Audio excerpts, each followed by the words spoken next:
8h moins 20, retour ce matin donc sur le palmarès 2011 du guide Michelin qui sera en vente à partir de jeudi avec, comme chaque année, son lot de nouveaux étoilés. Et à Nice, le restaurant Flaveur décroche sa première étoile. Alors nous sommes ce matin en compagnie du jeune chef Michael Tourteau. Il répond à vos questions, David Di Giacomo. Michael Tourteau, vous avez 29 ans, une première étoile à cet âge-là, c'est quand même pas mal. Oui, ça fait plaisir. C'est un peu jeune peut-être, mais c'est une récompense pour tout le travail que... Ça fait 15 ans que j'ai démarré le métier quand même, donc c'est un certain bagage. On rappelle que vous êtes en cuisine avec votre frère, Gaël Tourteau, donc c'est une cuisine à deux que vous faites et vous avez tous les deux été formés à Nice ? Oui, on a été formés au Negresco chez Alain Lorca. À l'époque, il y avait 2 étoiles au guide Michelin, donc ça nous a permis d'évoluer dans ce monde-là, donc on sait comment ça marche aussi. Et quand vous avez ouvert le restaurant Le Flaveur, donc c'était il y a 2 ans, comment vous vous êtes dit, allez, on franchit le pas, on ouvre notre restaurant à seulement 27 ans, 28 ans ? C'était pas un des objectifs de l'ouverture. D'abord, c'était pérenniser l'entreprise, trouver une symbiose de travail à 3, faut apprendre à se connaître.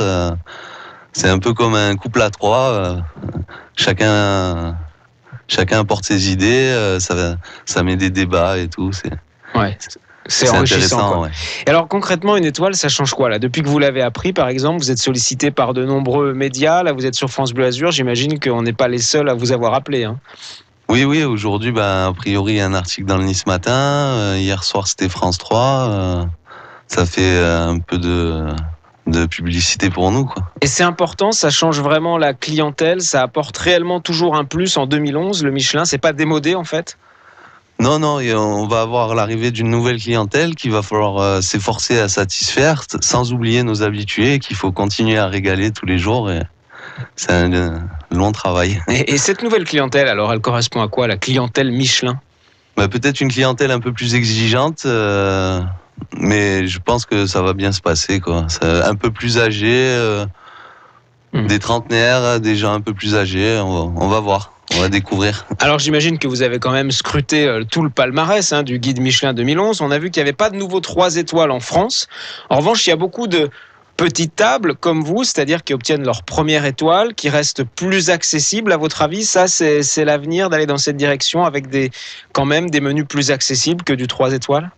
Oui, je pense que c'est important de se reconcentrer sur l'essentiel, comme le Michelin a l'air de le dire, et de vraiment mettre l'essentiel sur l'assiette, les produits que nous utilisons, sans voir le côté argenterie qui fait augmenter les additions fortement. On entendait le chef Bruno Auger dans notre journal de 7 heures, il a eu 2 étoiles, il disait, moi, l'objectif maintenant c'est 3 étoiles. Donc pour vous c'est pareil, vous avez une étoile, vous voyez déjà la 2e ou vous calmez le jeu ? On se dit chaque chose en son temps et puis on verra l'avenir. C'est pas la peine de se mettre la barre trop haut, trop vite. Michael Tourteau, je rappelle donc que vous êtes chef du Flaveur qui vient de décrocher une première étoile. Quand vous voyez toutes ces émissions, notamment de télé-réalité, toutes les émissions autour de la cuisine, vous pensez que c'est réellement un plus pour vous de stariser, par exemple, les chefs ?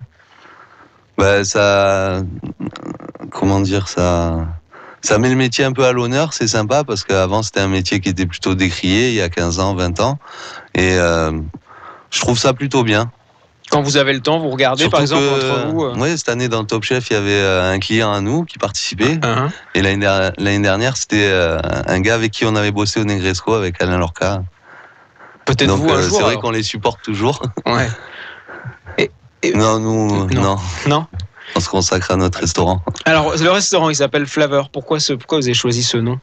C'est une décision à 3 encore. C'est vrai que... Alors, quand vous dites que vous êtes 3, je vous coupe là-dessus, mais vous êtes 3 à tout faire. Oui, c'est ça. On fait tout de A à Z, des achats jusqu'à la plonge. C'est-à-dire que vous êtes un chef étoilé qui fait aussi la plonge dans son restaurant. Voilà, c'est ça. Bon, alors vous me disiez ce nom, Flaveur ? Flaveur, ça définit un peu le côté... fragile de la cuisine, parce que c'est vrai que ça se joue à pas grand chose, c'est le nez, la bouche, tous les sens sont en éveil, c'est ce qu'on essaie d'apporter dans nos assiettes, et voilà, c'est un ensemble de choses, quoi. Il n'y a pas que le goût. Vous parlez de l'assiette, alors on va quand même... Il faut que quand l'assiette elle arrive, il y a des essences, il faut que le nez travaille dès le départ, le regard avec la beauté du plat. Vous parlez justement des plats. Quel type de cuisine vous proposez en ce moment? Et puis quel menu pour qu'on sache à quoi correspond justement une étoile au guide Michelin? On propose une cuisine méditerranéenne, mais vraiment on s'arrête pas à la Provence. Qui n'est pas classique. C'est tout le bassin méditerranéen, autant nord-africain que libanais. Pour avoir vécu un peu dans les Antilles, on aime bien aussi les produits exotiques. Alors 1 ou 2 exemples de plats? En ce moment, on fait une association terre et mer, c'est le boudin avec un effeuillé de cabillaud et un rougail de chayotte, les christophines, les chouchous. Un côté végétal, côté terre, mer. Et là-dessus, on verse un consommé de bœuf parfumé aux feuilles de combava. Combava, un agrume indien très parfumé. D'accord, donc ça peut ressembler à une cuisine du monde finalement. C'est cela, ouais. Premier prix pour savoir justement, comme je vous disais, à quoi correspond une étoile au Michelin. Ça ne veut pas forcément dire que c'est tout de suite on cher. commence à 15 € avec un plat du jour, un verre de vin, un café.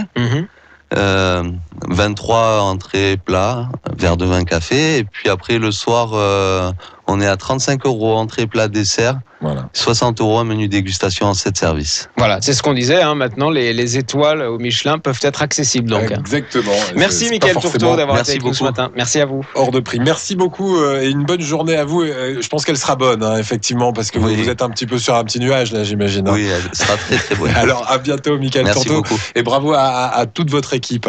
Bien soudée, on l'a compris. 7h46.